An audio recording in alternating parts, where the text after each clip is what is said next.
James. What? What's wrong? I'm so tired. Why are you tired? Well, I just came off of a 3-day weekend and went to a concert last night. Now we're recording early. I'm like super zonked. Like, what could possibly be worth recording this? How are you not amped up, man? Do you not? It's the Star Wars The Last Jedi trailer came out. Wait, Last Jedi dropped? Yes. Oh, fuck, I'll get a whiskey. You can't mount holy sails without a sailor stitch, and you can't haul your stuff without a trailer hitch.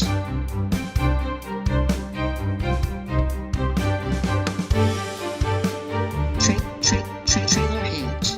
By the way, sorry, hello everyone. Oh yeah, we should greet everyone. Hi. That should be step one. Welcome to Trailer Hitch. Welcome everyone. I'm Kevin. I'm James. And we are going to dive into the wacky world of trailers. As James mentioned, yes, a new trailer for The Last Jedi dropped. The Star Wars Celebration happened this long weekend, man. There was a lot of exciting Star Wars news. You were so certain the trailer was going to drop. I was all over it. I'm like, Kevin, make some room in the episode. You were prophetic as fuck about it. Yeah, you hit me up, and I think on Wednesday, you were like, Kevin, we're going to get a Star Wars trailer this weekend. I was like, we have no guarantee of that. And you were like, no, it's going to happen. And then sure as shit, I woke up on Friday and there was a Star Wars trailer. Yep. I was watching the Celebration live feed and all of a sudden the panel was like, we got a surprise for you guys. Okay, was I'm it really? I'm ready. But for you at that point, it's like, well, this isn't a surprise. I fucking called this shit I on called Wednesday. it, but like deep down, you're like, but what if it doesn't drop? And then I'd have you rubbing it in my face. I wouldn't necessarily do that. Yeah, I guess there was a chance that Ryan Johnson might have just been like, we have Chewbacca here. They definitely psyched everyone out in attendance. They were like, we got a great surprise for you guys. The poster. Oh. And they showed the poster and everyone was like, oh. And then everyone on the panel laughed hysterically because they're like, no, there's a trailer. Of course there's a trailer. So it was pretty well handled, I thought. All right, sweet. All right, now that you know that there's a Last Jedi trailer, we also have trailer reviews for Detroit, which is Catherine Bigelow's new movie. We also have a review of the Thor Ragnarok trailer that dropped. Which feels like it came out forever ago now. With all the excitement that's happened. I mean, yeah, real unfortunate that Ragnarok had to drop like a day or two before Star Wars. Because that kind of stole the thunder. But we're going to get into both of them. Stole the Detroit. God of Thunder. Oh! So we were going to dive into all three of those. We do also have a special surprise for you guys. It is not a poster. It is not a trailer. We'll get to it when we get to it. We'll leave it at that. But first, we're going to have to go hitchhiking. Hitchhikers is where we go through a set number of trailers, rapid fire, and then James and I give our abridged thoughts and let you know how we feel about it. Keep it simple, stupid. Absolutely. And so our rating scale is as follows: need to see more, or never need to see. If James and I both give a trailer a need to see rating, we will celebrate briefly. We will go and see the movie, preferably opening weekend, but, we have lives. Yeah. So whenever we get to it, and then we will drop a special bonus episode called Trailer in the Rear View, in which we review the movie in conjunction with the trailer. Which we just dropped one of those. Yeah, we did. I hope you guys liked it, everyone that's listening or not listening. I mean, you'd have to assume there's at least more than 2 now. Yeah. All right, so we got 12 trailers here. Yeah, I'm ready for it, man. So 12 trailers, we've been doing good. I'm not feeling super verbose tonight, so how do you feel about 7.5 minutes? That's pretty fucking verbose for me, but sure, let's do it. Do you want to go to 7? 7.5. No, 7.5. Are you sure? Yeah. You seemed like you're up for a challenge. Nope, 7.5. I like fine. it. If you're listening, I'm assuming you're ready, because otherwise you'd be pausing this and not listening to it. I am ready. So, here we go. The Hitman's Bodyguard. It's about a hitman getting a bodyguard to protect him from assassination. They also hate each other. Some good fucking visual gags here and fucking there, but fuck, I kind of fucking wish the fucking dialogue had a bit more fucking variety. Need to see more. First off, using Whitney Houston's I Will Always Love You in a film with a bodyguard in the title is bold.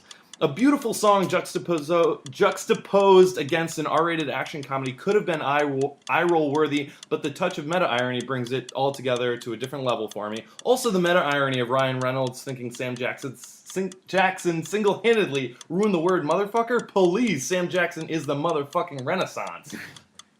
Need to see it.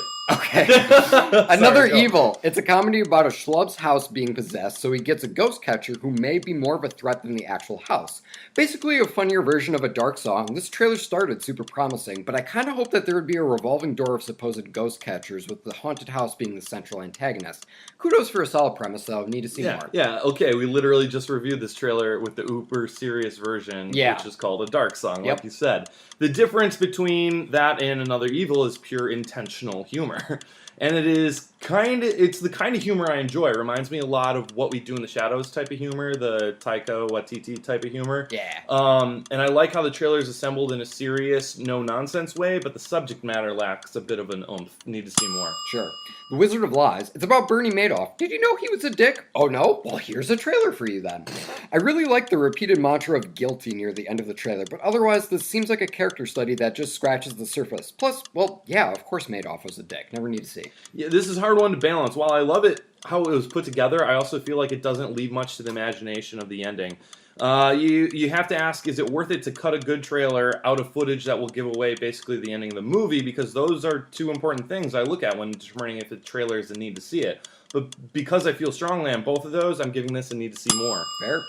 Neither Heaven Nor Earth. It's about a French squadron in the Middle East trying to find a lost platoon. It's a foreign film trailer that has the requisite credit quotes, one of which compares it to The Twilight Zone. I would have dug the hell out of that. Instead, the weirdest it gets is maybe the weirdest sound cue this year, where we go from mute music to goddamn dubstep. Still, rad shot compositions, though. Need to see more. On the same page, man. I was super frustrated with this trailer for one reason. When you have a title card, right away it claims that the film goes from Combat Zone to Twilight Zone. Speaking as a Twilight Zone fan, you better deliver on the Twilight Zone part, and this does not. Never need to see it. Fair. All eyes on me. It's about Tupac. I walked in expecting a straight out of Compton knockoff and got, kind of that. However, the big picture stuff, like Tupac using negative images to portray inner city life and other people calling him out on it, seems to add a fresh twist on it. Right now, though, just at the moment, I'm in need to see more. Sure, this is a solid biopic trailer. Music's great, and I love the color palette of the film. Lots of splashes of color to make it pop. Plus, you get a good sense of the message that this film is going for, using a platform to make a positive change, but also the cautionary tale aspect of not getting lost, not losing yourself along the way. The thing that bothered me was the tonal shift in the trailer, spurred by the music transition between California Love and All Eyes on Me. It was super abrupt and distracting. Need to see more. Chuck. It's a biopic about the real Rocky Balboa.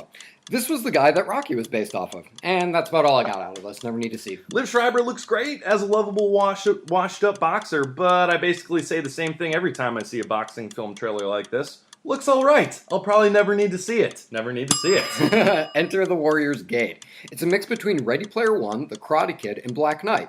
Yeah, I reacted the same way to that combo too. Never need to see. Man, everyone in this trailer needs a fucking Red Bull or something. The energy is so lacking. Could be just the actors, but even the way the trailer is cut together seems very lackluster. Never need to see it. Take Me.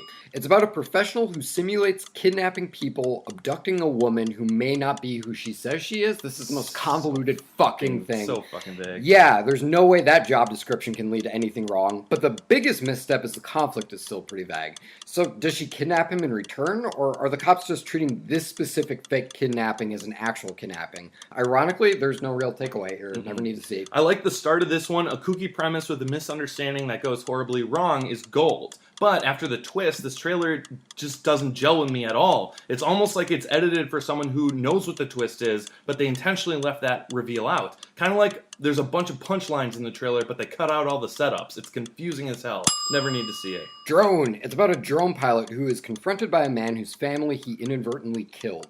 So, wait, why is the guy who initially comes over to buy a boat staying in the house with them? But, hey, all is not bleak. The Amazing Grace Q is hilarious. Wait, that wasn't a comedy? No. Oh, Jesus Christ, never need to see. No, all is bleak. Kevin, all right, The Amazing Grace is way too much in this one. Let's ease back. Look, Sean Bean is great, but I'm not really sure what the message of this film is supposed to be. Is it everyone is terrible? Who knows? I'm not going to find out, because like a drone, I will be nowhere near the theater on this one. Never need to see it. That was good. The Man with the Iron Heart, or by the French title, it's about an intelligence commander for the SS, I think giving intel to get Nazis assassinated or something. By the way, what the fuck is up with this tone? We go from a not great character study to an action movie in less than 2 minutes. Also, this is really vague. Never need to see. In case you forgot, Nazis are dicks. Right. The way this trailer is starting felt like the Hitler supporting family was going to be the protagonist that eventually see through the facade of the Nazi party. Psych! The protagonists seem to come through much later in the trailer, and we don't even get a proper setup to them. What the hell is this movie about? Never need to see it. American Assassin. It's about a man who's lost everything, becoming an assassin for the U.S. government. I'll just call it Teen Jason Bourne. Never need to see it. To be honest, the beginning of this trailer felt like something I've seen a million times. Good guy wronged by bad guys, good guy kills bad guys, the end. However, it took a left turn to Badassville, I thought. Population Michael freaking Keaton. The action visuals... He is the best part of it, yeah. He's so good. The action visuals in the trailer were edited really effectively with the sound effects and the music choice, and everyone in it looks like they're giving 100%. I need to see it. Fair. The Little Hours. It's about a raunchy covenant set in the old days. Or convent. Sorry. You got my guffaws, Little Hours. Loving the humor on display so far, but I'm gonna hold out for a bit just to see if there's more to the story than nuns be cray. But right now, I mean, yeah, I'm gonna watch this fucker. Just need a bit more before I commit to a theater viewing. Need to see more. Unapologetically raunchy. Yeah, that alone doesn't quite do it for me. I'm getting burnt out on all these stereotypically gentle characters swearing a bunch and being dirty equals comedy type of movies. Grandpas, soccer moms, Santas, and nuns. We get it. They're traditionally compassionate people, and they say fuck. Lols. Look, I'm ripping on this a lot, but to be fair, there's a lot of great talent here. I love basically everyone in it, and Fred Armisen looks brilliant. But the three nuns all seem to be sort of playing the exact same character, at least in this trailer. Also, where did Molly Shannon go after the intro? Need to see more. All right, time. 7:27. Holy shit! Jesus. Double high five, Mike. Wow, that's... man. I can't believe that. That was super close. 3 seconds under time. Cheers, Dude, Kevin. Cheers. By the skin of our teeth. I feel like at this point, Sylvester Stallone should write a movie about this exact moment, and then in like 40 years, someone can make a movie about this exact moment. With Liev Schreiber. With like all the stuff after the fact. And Liev Schreiber. He could play both of us. Yeah. Have you seen Adaptation? It can be done. Okay, ladies and gentlemen, first and foremost, before we get into The Last Jedi, before we get into Detroit, it did, as James put it, got its thunder stolen. We wanted to give the first seat to Thor Ragnarok, so let's get into it. It's main event time.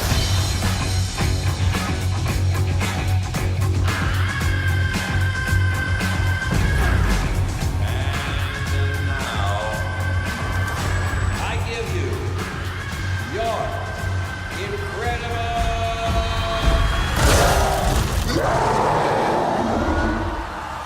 Yes!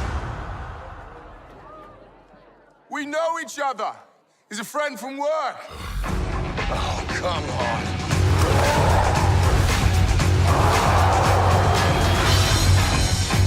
All right, James, let's Ragnarok this. This is Thor Ragnarok, directed by oh my god, do you know how to say his name? Taika Waititi. Is that legit? I believe so. Fucking good for you. Thank you for actually researching this, because I clearly didn't.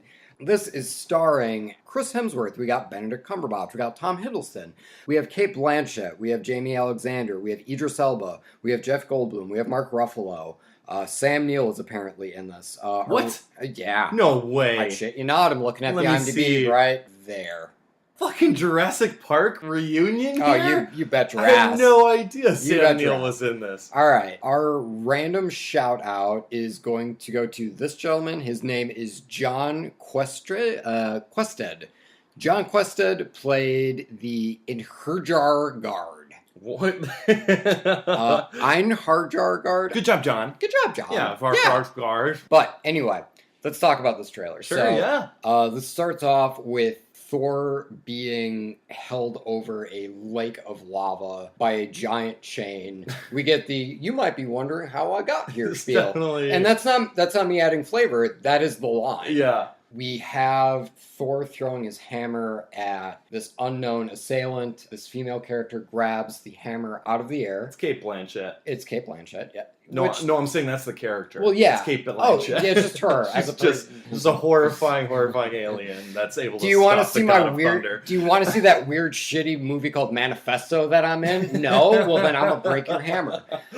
So she grabs this hammer out of thin air. Which, bear in mind, in the films and the comics, the entire draw of the hammer is that it's impenetrable. Yeah, it's unstoppable force. Yeah, really. super heavy. Yeah. She just crushes it in midair. Yeah. So that's your first indication that something's wrong. Yeah, bitch be cray. Yeah, and Thor is on this other planet. He gets captured. Jeff Goldblum's like, "Why'd you bring this fucker to me?" And she's like, "I brought you a contestant." Mhm. You get It could have been a contender. He could have been a contender. But you get the sense that there's a lot of strife on this planet. There's a lot of gunplay going on. We get Loki in a shot just like flipping around some knives. Good on him. Literal gunplay. There is some like Earth-looking machine guns in Yes, it. yes. Which And I can't really explain that. I don't really know. you know what? We don't know the movie yet. Yeah, Maybe yeah. thank God we invented the thing. The thing, You know what I yeah, mean? right, of course. Yeah, pretty much. So anyway, Jeff Goldblum puts Thor in a coliseum. Yeah.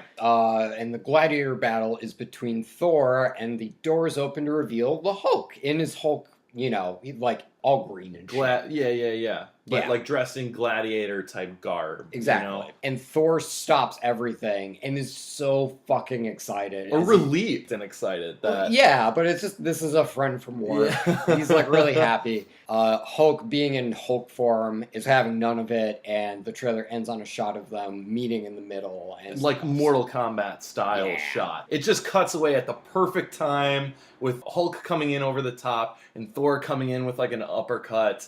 Both of them in midair. And then, like, it's such a cool way to end it. Yeah, It was definitely. just like, fight, you know? Yeah, for sure. And like in a good way, it felt like an espresso shot or an energy drink. Like I got like the first time, and even now, just like watching it with you, it's like, yeah, I could go for a run right now. Like I feel energized. Like that seems really cool and really Yeah. exciting. And it's funny because like I think the first like 13 or 14 episodes of this podcast, pretty much anytime Marvel comes out, I've kind of been poo-pooing them as Sure, of late, I where it's mean, like, you gave Spider-Man a fair shake. yeah, definitely. Yeah. But like, I was very big in like, like they're not doing anything different. And I do maintain that the second phase was a little bit flat. So I agree with you. yeah, too. like the second Thor movie did like nothing for me. Yeah, I rewatched that very recently, like 2 days ago, and I remember liking it a lot more in the theater. Not like loving it, but I remember being like, yeah, that was all right. I had fun with it, and I watched it 2 days ago and did not have fun with it. It was quite unfun. I feel like every single one of those Marvel characters has at least one movie under their belt that isn't really that great. And so I was hitting the point, especially after the second Avengers movie, which I feel like a bunch of people loved as soon as they walked out of the theater, and then no one talked about 6 months later. I also just rewatched that 2 days ago, too. How did that hold up? It's better than Thor 2. Okay. Okay, good to There's hear. a good lot to of hear. shit in it that I went, what is happening here? Yeah. But it was definitely more fun. So yeah, I was definitely starting to get burnt out on the Marvel Cinematic Fair. universe. It was like, oh man, like I just want them to do something different. And like, boo-hoo, I'm a hipster. And then the Spider-Man Homecoming trailer dropped, and I was like, oh, that seems different enough. But I'm not convinced that Marvel has like It's a fluke. Yeah, It's a fluke. Like this ship, it's going over the waterfall. Okay, they're course correcting a little bit, but whatever. This is gonna capsize at any minute.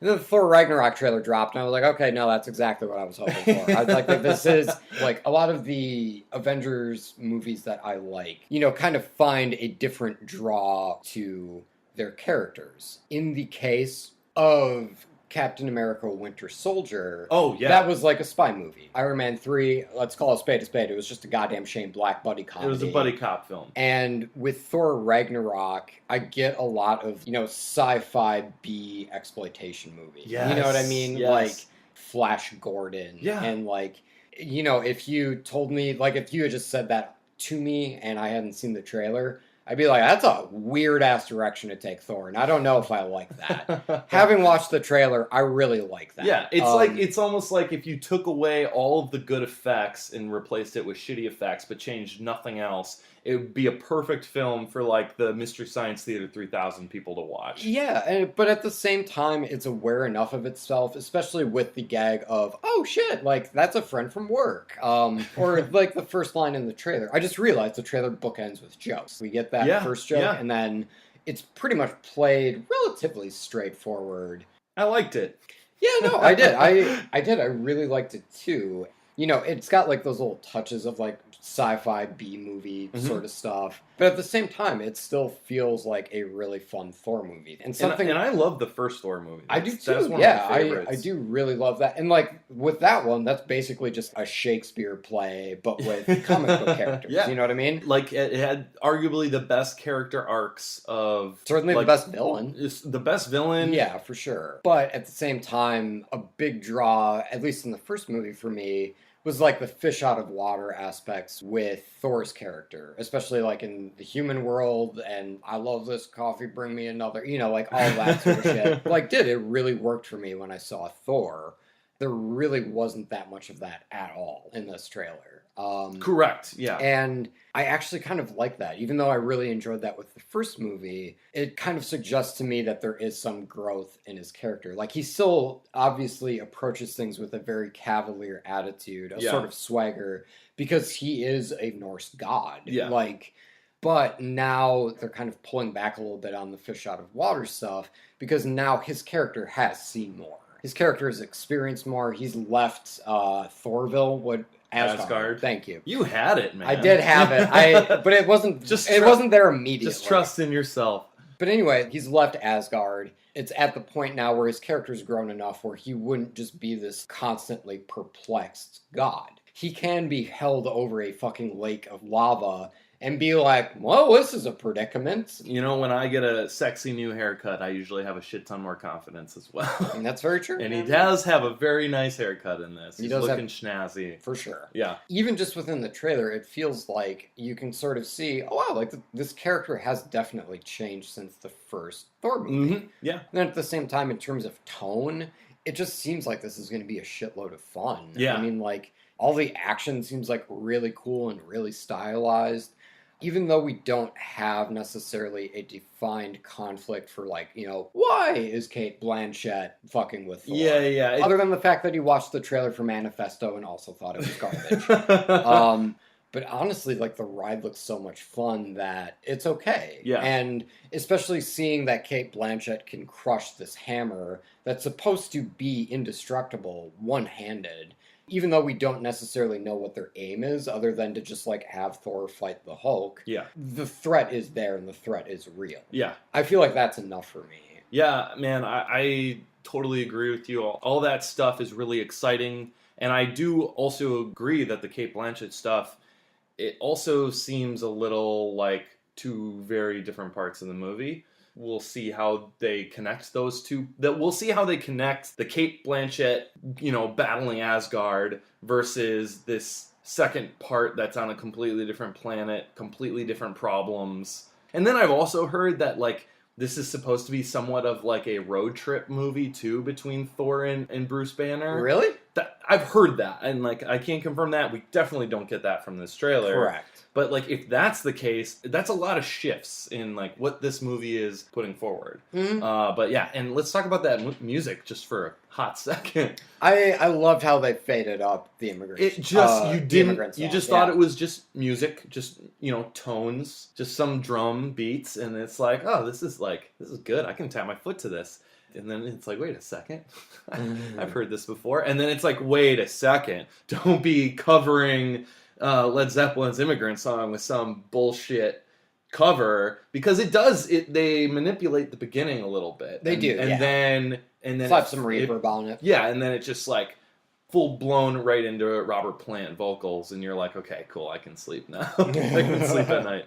Anyway, I loved it. I did too. Yeah, this is a need to see it for me. It's absolutely a need to see it. There it is, man. Fucking hey. Yeah, welcome. Mm-hmm. Welcome, Thor. Yeah, welcome Thor to the Need to See Club. Ladies and gentlemen, we are going to be seeing this when it comes out. Preferably opening weekend. Or maybe we'll hit the point where we'll get an advanced screener. Wishful thinking? Yes. Yes, definitely. But that would be neat. Maybe. Anyway. Okay, so we're super excited for Thor Ragnarok. However, we need to figure out how excited you are for Thor Ragnarok. I just told you I was in need to see it, Kevin. But if you were to rate it on a scale of 1 to 7 Star Wars. That's right. I totally forgot about this. Okay. So once again, folks, James really likes Star Wars. He compares everything he sees to Star Wars. Ergo, we are going to start having him compare everything to Star Wars. Not true. I don't compare everything I see to Star Wars. That is just... That was an observation that a listener had made. Yeah, yes. And we're going to just fucking swerve right into that. Right. So 1 is bad, 7 is amazing. Yeah. 7 being... I would see this over the theatrical release of A New Hope playing in a theater across the street. Yes. And a 1 is James would rather marathon every single Star Wars property, which is including not just the prequels, folks, but like the Ewok Christmas special. Right. I'm going to go ahead and give this a 6. Whoa. Yeah, to be honest. That means that if the theatrical release of Return of the Jedi was playing across the street, you would still see Thor Ragnarok. That's a I think I would, yeah. I think I would. Even though I wouldn't have to see Hayden Christensen's face as the Force ghost of Anakin in Return of the Jedi. Yeah, I would give this a 6. Damn. Okay, very good. So we're going to see this, we're going to review it, get back to you, give you the haps, but now... we have to switch topics. So Thor Ragnarok seemed like it was a ton of fun. And life is all about opposites. So now let's go into the riots of Detroit. Ooh. When you're black, it's almost like having a gun pointed at your face. It's like this. Hey, boy, what you doing on my street? Get that gun off me. Or what? Who's shooting? Oh, man. It's just a start. It just starts racing. Army taking fire. Shots fired. Near the Algiers Motel. Hey, y'all, there's a bunch of police outside right now.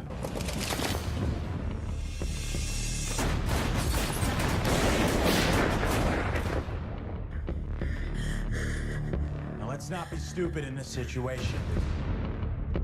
You need to tell me where the gun is. I got all night, people. Tell me exactly what is going on here. I need you to survive the night. All right, let's continue this detour into Detroit. This is directed by Catherine Bigelow, written by Mark Bowl. This is the team that did Zero Dark 30. They also did The Hurt Locker. Have you seen The Hurt Locker, James? I have. In it off the chain.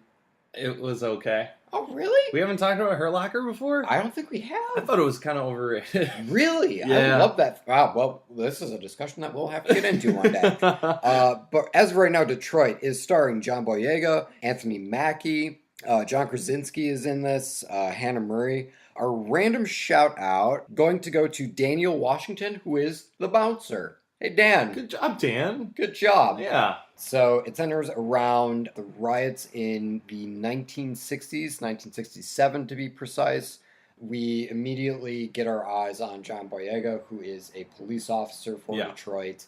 You see that he's a pretty good dude. He seems really diligent. Like, we have some National Guard presence in Detroit. He goes and gets them coffee. They kind of lip him a little bit. And, like, the thing that goes unsaid is they're giving him lip because he is black. Yeah. Which he stands firm on, but, like, he does so in a very respectful manner. So, like, right out the gate, I was drawn to the character and liked him a lot. You know, the next sequence we get, you know, there's a party at this house. It's largely African-American. There's a few white folk in there. They're mostly kids, right? They're mostly, like teenagers. Or maybe just out of high school age. Just kids. One of them's fucking around with a starter pistol. It goes off. Yeah. And hey, that's not a good thing when there's a bunch of cops outside and tensions are high. You know what? That's not a good thing ever. But especially... so kids don't play with guns. Especially not during racial riots in the 1960s. Especially because the National Guard opens fire on the house. Yeah. And, you know, there's this huge police crackdown. You know, where's this fucking gun? Everyone's freaking out. John Boyega pulls one of these kids aside and is like, listen, man, I just need you to survive the night. Like, and so we kind of have this interesting dynamic where Boyega is walking this line between trying to uphold the law while at the same time recognizing that these institutions that he is actively participating in are really hurting black people. Yeah. You know, him trying to do whatever he can just to try and make things right. Sure. And like, now after that sequence, we get more shots of rioting, and that's sort of where the trailer ends. And so really the worst thing I can say about the trailer as of right now is I was getting the impression as I was watching it that this was going to be a very small thriller just within this household with like the Detroit riots is just sort of like, you know, the backdrop. Yeah. But with the way the trailer's cut, given that it opens and closes with shots of rioting, leads me to think, well, maybe this is just a snippet within, you know, this night or this series of nights in Detroit. Yeah. It could potentially be going for the Hurt Locker structure, which is more or less a series of vignettes, all centered around John this, Boyega. yeah, and or like, character, and right. also this event, the Detroit riots. Much Well, like, yeah, but like John Boyega's different experiences of that night. Yeah. You know what I mean? Or going that's- from totally. call to call. Yeah, for sure. Much like the Hurt Locker, which we can both agree is great. I'm just going to rewrite history for us right now. Sure.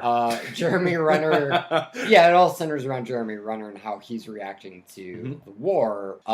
Anyway, yeah, so like they might be going for the Hurt Locker structure, and we might just be getting a very small snippet of what could be a vignette-style movie like The Hurt Locker. Yeah. But as of right now, it's hard to tell. Yeah. And I'd agree with you, especially because of how it was sandwiched between two montages of riot stuff. And I mean, would you have thought maybe this is a vignette type thing without having your Hurt Locker knowledge? no. Because I'm watching this trailer and I thought when you were talking about the vignettes and comparing it to Hurt Locker, I'm like, oh, that's a really interesting thought.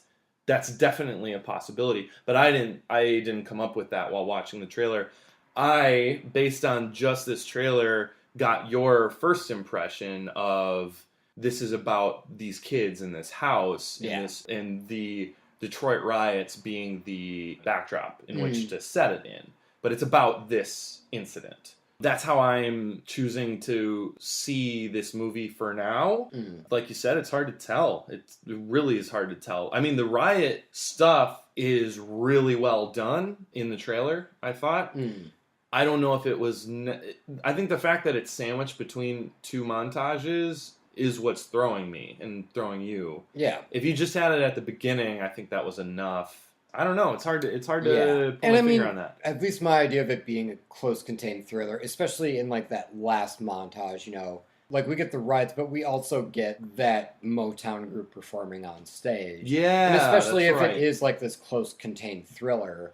I mean, like, oh well, this is getting heavy. Let's have some singing. You know, like, Yeah. why does that exist if it is just going to be this really confining claustrophobic? Sure, thriller? and to me, my instinct was while I was watching the trailer was that this is all these kids like school dance or something, and like those singers were like the band at the maybe. school dance, and that's earlier in the film, and then this is like an after party. Okay. That was my first impression anyway, and like the more we're talking about it, the more I'm like, man, this could go in so lot many of different directions. ways. Yeah.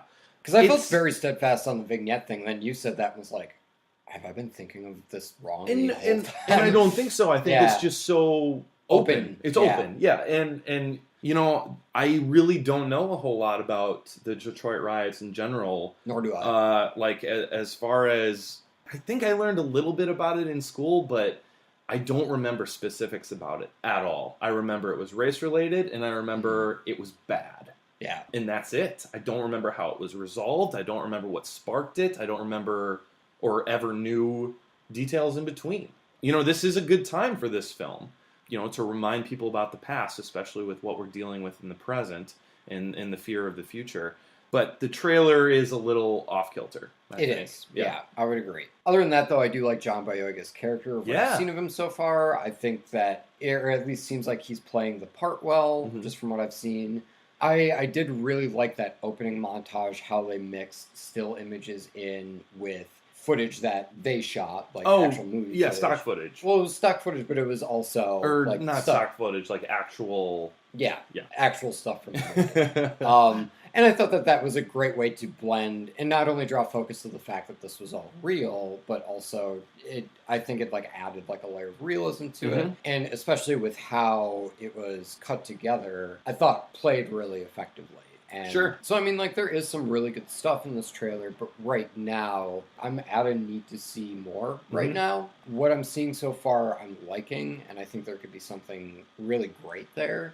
But let's say this is a vignette movie. I would hope then that the second trailer all but abandons the kids in the house. Sure. And then Or focuses maybe just touches on that at the very beginning. Yeah, And then something quickly like that. changes to something else. 100%. Yeah. Well, and- I'm going to put an end to everyone's anticipation. I'm also need to see more on this for basically everything we've been saying. It's so open. What specifically is this movie going to be tackling story-wise? Okay. Yeah, need to see more. Okay. But on a scale of 1 to 7 Star Wars, how do you feel about my Detroit? Detroit. I am at a... Well, like I said, it's in the middle of the road. So middle of the road would be... I would think about Star Wars the whole time I'm watching it. Okay. So that's a 4. That's a 4. Yeah. For this, I'm probably at a 5. Okay. So I don't think I'd be thinking about Star Wars the whole time. But this is John Boyega, so I mean they're not hiding the comparison. Which, you know what? Honestly, I don't blame you. Like I can, yeah. I mean, like he's one of the actors from it.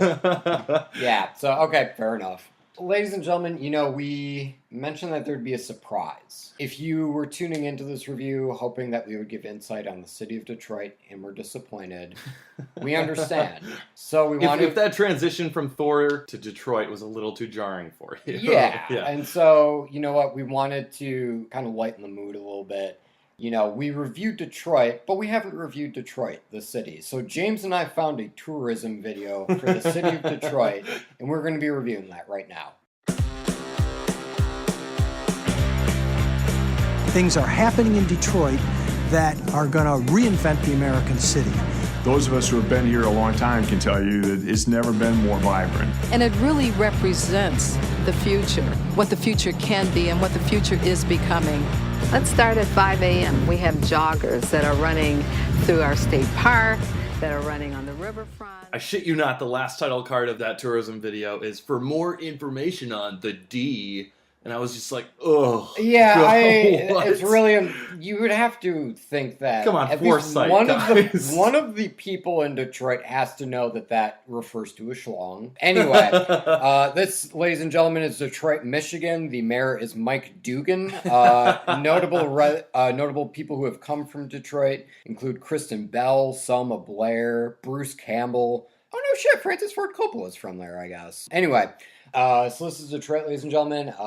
You know, we're going to throw up a link to this particular tourism video so that way people can watch it. You know, it is about trailer length, and so, you know what? It's a tourism video. It's more or less a trailer for a city, and so we figured, yeah, what the fuck? Let's go ahead and review this. And so, yeah, I mean, like, just taking a look at it, the first thing I'll say right off the gate that really unsettles me is, like, in the middle of this tourism video, for about 30 seconds, it's a bunch of cops reassuring you that downtown Detroit is super safe. It's the safest city you've ever been to. Yeah, and like the one cop's like, I've been to a lot of places in America, I've never felt safer than downtown Detroit. And it's like, it's sort of fucked up you only specified one part of Detroit that you feel safe walking down. Don't step out of downtown.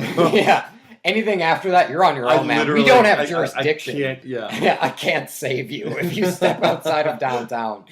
So yeah, I mean, like the fact that they're all talking about like how safe it is repeatedly doesn't give me a huge vote of confidence, but it does, because like Detroit, I mean, riots or no riots, has the reputation of being kind of a dangerous city. Sure. And it's basically like this video is just coming forward and saying, hey, we know our reputation. Yeah. Like, we know. We're the D. The D is self-aware. But, yeah, I mean, other than that, I mean, like, it seems nice. I mean, like, there's people jogging. They made it a point to say they had a farmer's market. That's neat. We have a farmer's market. And whatever, I apologize, I'm, like, sort of buzzed. But whatever, like, those buildings were, like, the Spotlight Towers or whatever, the architecture was super beautiful. Yeah, it looks that cool. looked really cool. Go Red Wings, man! I'm a big Detroit Red Wings fan. Sure. Little did you know, probably. I did not know that. Yeah. No. Did you know that I'm indifferent to the Detroit Lions? Why? Why am I indifferent to them? I mean, because I'm a Packer fan, but at the same time, I think if they got their shit together, Detroit could have a decent. Sure, but we root against that. I mean, as Packer fans, just root against it with me. When was the last time they were good? It was like they were good for like a half a minute last season. Look, they get real close every year. They do, and then like they always fall apart. And like poor Detroit, listen, dude, we fucking threw a 60-yard Hail Mary against them. We can give them one good year, okay? Sure.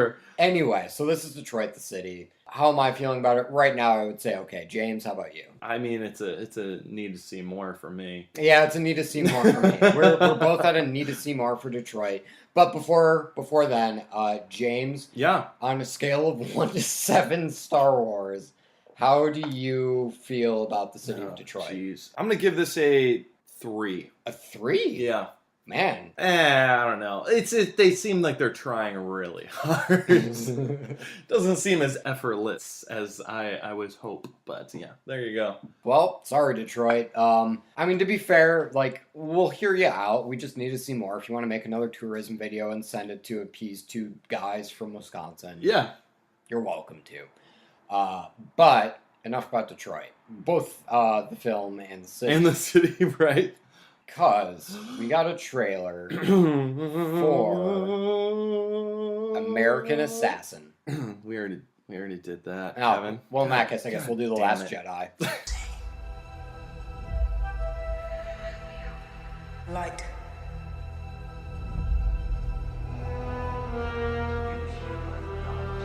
Darkness.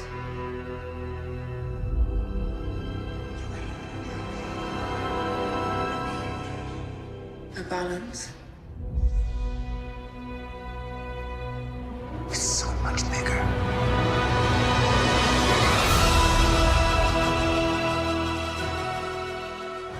And that, ladies and gentlemen, was the tourism promotional video for the planet Ahch-To, which is the fictional planet and island that they shot the island scenes with Luke Skywalker and Rey. I'm gonna never need to see for this particular place. Seems really boring. There's just one dude there, and he seems kind of sad. All right, so this, ladies and gentlemen, is Star Wars: The Last Jedi, the first teaser trailer that dropped. This is written and directed by Rian Johnson. We're big fans here. 3 for 3 in my book. Fuck yeah. I mean, 5 for 5 if you count the episodes of Breaking Bad, which did, I do. Yeah. Let's see. This is starring Daisy Ridley, John Boyega, Mark Hamill, Carrie Fisher. A Moment of Silence. Yeah. Adam Driver, Oscar Isaac, Domhnall Gleeson, Benicio del Toro. A random shout out. Laura Dern too, I believe. Yeah, she is in this. A random shout out is going to go to Dante Briggins, who is a stormtrooper. Dante Briggins, congrats, man. Dude, you good made for it. You made it. Hey, I mean, we can joke all we want. I'd totally be a stormtrooper in a heartbeat. Yes. Colin Trevorrow, if you need a stormtrooper for episode 9. You have 2 of them, right? You got Trailer Hitch Pod stormtroopers. All right, so let's James, talk about. Can we talk about it? Can we finally talk about it? Yeah. Let's talk about all right. it. So I'm gonna let you give the spiel for what we get out of this trailer. Sure. You being the resident Star Wars expert. Sure. Okay. So I mean, we got to look at this as we would most sequels, assuming you have seen The Force Awakens. And that's important to say because there's a lot of stuff in this trailer where if you haven't seen Force Awakens, you're just kind of like, why do I care about any of this? So I just wanted to say that off the bat. Anyway.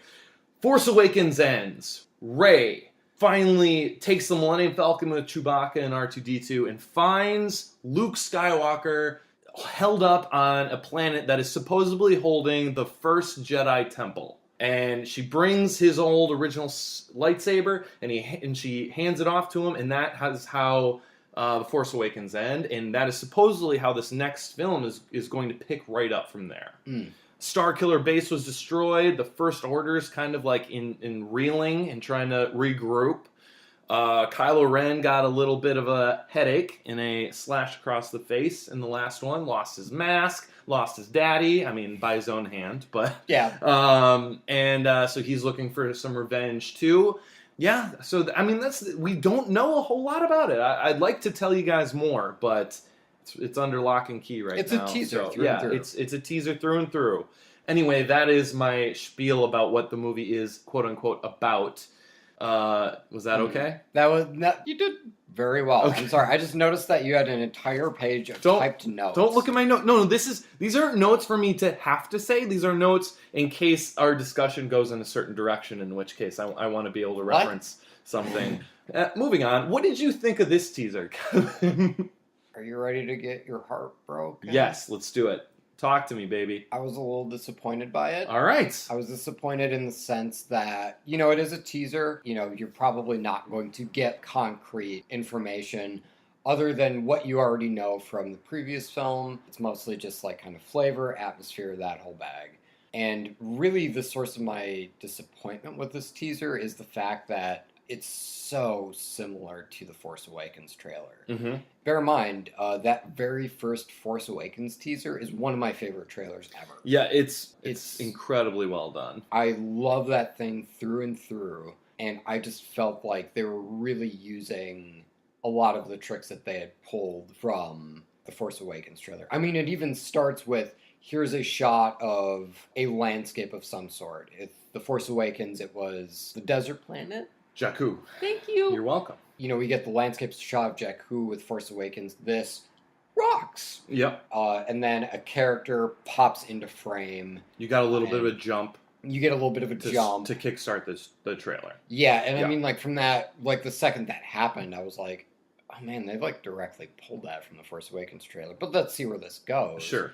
Like, the shot of the three fighters flying that are, like, trailing red, while cool, is very similar to the shot of the X-Wing skimming the water surface. Yes. Yeah, and these, I completely agree with you. These are comparisons that they have to be intentional.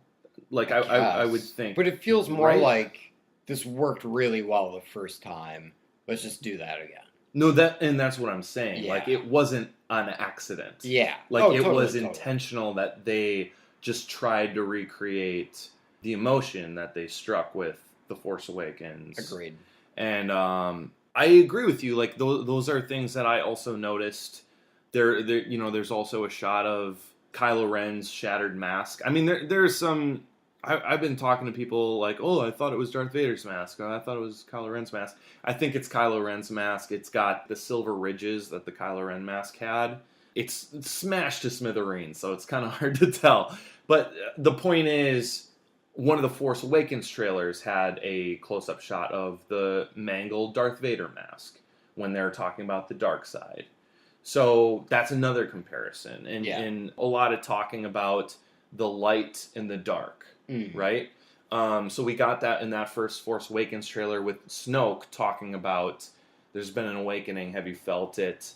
Like, and Snoke's, the light side. Snoke's like the super giant dude, right? Like the... Yeah, he's a projection. He's a hologram. We should make... You know what? I'm going to make a formal bet on this podcast right now, James. Oh, boy. This probably isn't going to be paid off Get until out your ledgers, yeah. Until episode 9 comes out. But so get it on in writing, in recording.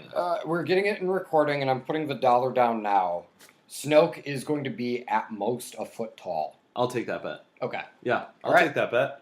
I don't have my wallet on me, but I'm good for it. I'm taking my dollar back. Anyway, he does seem like he's overcompensating for something with that projection. Anyway, his voiceover in that first teaser was a lot of the dark side. The light. And then this one also talks about, Luke, and saying to Rey, what do you see? And she says, the light, the darkness. The difference being, in the reason I love the teaser so much is because it takes those things and it adds on to it by bringing the balance into it. And I think that's an important theme that this new trilogy, I think, is setting for itself. The importance of the balance of these two things. And the old trilogy and even the prequels were a lot about, this is the good side, this is the evil side, there's no in between. It's either you're good, you're bad, and if you're not, you're on your way towards one or the other. Sure. What I find interesting, and this is what I started thinking about when the title was revealed, The Last Jedi, was that this new trilogy is going to set out to try and redefine what it is to be a Jedi, like what it is to be a good Force user, or how to use the Force, or is it so black and white as we've always thought, or is it not? Anyway, I agree with you. There's a lot of comparisons to that Force Awakens trailer. Yeah, really, that's the biggest thing I can pull off of this, just because we don't really have a story. I mean, like, we know the characters fairly well, because I do think they were effectively set up in 7. You know, and again, we can sort of speculate. It's like, well, you know, Kylo Ren's probably mad. Like, you know, we can get, like, general feelings here and there. But just because we don't have anything too specific to draw on, all that's left are these images and, like, yes, that voiceover as well. Mm-hmm. And to me, it was just a bit too similar. Now, even though I'm saying, like, I'm disappointed, that's because, again, that teaser for Force Awakens is, like, top 5 trailers ever for me. Yeah. Like the bar is insane on this fucking thing. You know what I'm saying? Yeah. No, there's still some really great stuff in here. And, like, you pointed it out, too, as we were watching it.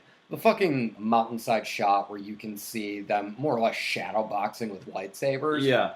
Insane. It's just such a ridiculously wide shot. Yeah. It's so far away, but it's so impressive that you get that impact with that blue glow still from that far away. And it's just so... That was a powerful shot, man. I love that shot so much. Yeah. And, like, even though the spaceships trailing red is very similar to the X-Wings with, you know, them treading water. Yeah. It still looks really fucking It good. does, yeah. The shot where John Boyega looks like he's in a coma or whatever. That looks really good, too. You know, like, everything... I don't remember anyone being in a coma in the Force Awakens teaser. So, I mean, all right, difference 1. Shadowboxing, difference 2. Yeah. I'm not giving this a need to see more until we can come up with 10. Having Luke Skywalker in the teaser at all. 3. That said, yeah, it's a... there's some really good stuff in here, but just... I wish there was a little bit more. Sure, and I think you are... I think you're a lot better at detaching yourself from the source material in this specific case than I am. I think I'm a little too close to it. Of course. And I'm totally willing to admit that. Like, I'm aware of it. Normally, I feel like I can detach myself from the subject matter. What kind of t-shirt are you wearing right now? I don't know. I'm not going to look down. I'm busy, Kevin. It's a Star Wars t-shirt. It's one of my favorites. It's fine. What kind of chopsticks did you just get? Hey, I've had them a while. I just showed you for the first time my Darth Vader lightsaber chopsticks, okay? They light up, okay? Can you please mimic the noise you were making as you were playing with them? All right, can we move on? Be more objective! Like, I try really hard, and I think I can do it okay. It's just impossible for me. This is a universe that is so important to me, and I just know so much about that it's really, really hard for me to look at it objectively. Sure. You're in a much better spot to be able to do that with this one, which is why I think you're able to look at it that way. But for me, I noticed though, I did notice those right away. Yeah. Not all of the ones that you mentioned, but definitely the vehicles skimming the ground and the jump at the beginning. Like those were the main ones that popped out in the mask. But I thought it was amazing. I loved the music cues. You just get like suckered into the feeling of this universe with those John Williams themes. Yeah.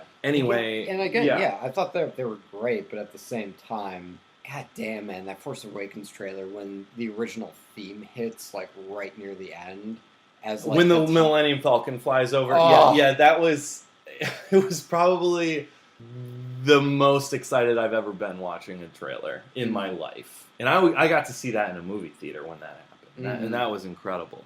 So that's how I feel about those are my objective thoughts. Sure. Those are my objective thoughts. Like, just wait until you hear my non-objective thoughts, which I'm ready for. I'm just gonna keep real brief. It's just what I was basically talking about. And for anyone who's really interested in this Star Wars type stuff, it's something I said when the title was announced that it was The Last Jedi. Everyone's like, who do you think The Last Jedi is going to be? Who do you think? And I'm like, it's Luke.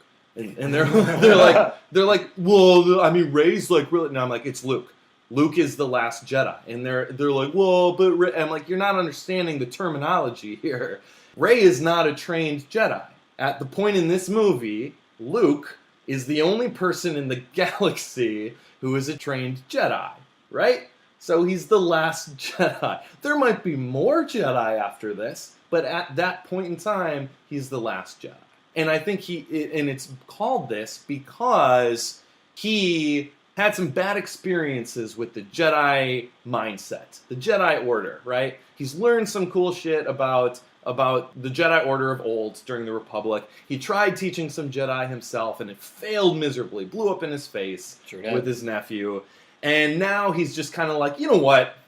I'm gonna fuck off into a cave for a while. Yeah, like, this cave looks real nice and cozy, and the Jedi just didn't know what the fuck they were doing. I'm gonna hang here in shadow box. If anyone wants training, hit me up. Luke is like, I have followed everything to a T how you're supposed to do it as a Jedi, and nothing works. You guys even fucked up half a century ago. So basically, it's like, I think where this is going is Luke is going to come to the realization that it is not particularly evil to balance one's force between the light and the dark. And Yoda and all these old Jedi always said, like, if you start down the dark path, like, you'll never return. You can't put that kind of pressure on students. Maybe all this pressure that you put on these Jedi kids is what forces them to the dark side permanently. Maybe you need to, like, chill out a second, you know? I think he just realizes that, and he's like, I'm not going to teach in absolutes anymore. Either you're good or evil sort of thing, fuck that. Maybe he realizes that balance is the most important thing for a Force user. Like, there's all this prophecy bullshit about bringing balance to the Force. Balance is about equal parts. And in the prequels, there was hundreds of Jedi in, like, one Sith. That's not balanced. And then in the original trilogy, there was, like, the Emperor and Darth Vader just, like, owning the galaxy, and Yoda and Obi-Wan in hiding. That's not balanced. So this trilogy, I think, is going to be more about being balanced. And if he's, like, thinking about it that way, and if he's going to start teaching Rey some cool shit, some cool Force stuff, it's like, look, we're gonna rebrand here. We're rebranding. I think I've said this before. We're rebranding. We're not calling it Jedi anymore, okay? Because they taught it a very specific way. I literally can't call it teaching you to be a Jedi anymore, because I disagree with the fundamentals of what the Jedi were teaching. Now that I've seen it firsthand.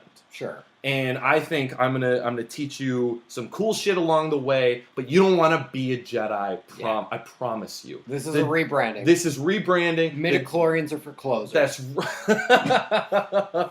The term Jedi is going to die with me. Yeah. Those are my thoughts even after the title was announced. Sure. And now I think this teaser all but confirms that. And I think people are starting to get on my fucking level. So I'm pretty excited about it. I'm just saying, you gleaned a lot from what I was looking at it and was like, Luke seems bummed. Yeah. And Rey seems determined. Yeah. And John Boyega seems tired. Like, I've only seen Force Awakens once, I think. Oh my god, it's only been the once. Oh my god, can we watch it right now? I could. I have it on watch it right now. I saw it 7 times in theaters. Are you going to see The Last Jedi 8 times? I'm going to try. Oh no, sorry. I'm going to do or do not. There is no try. You're goddamn right.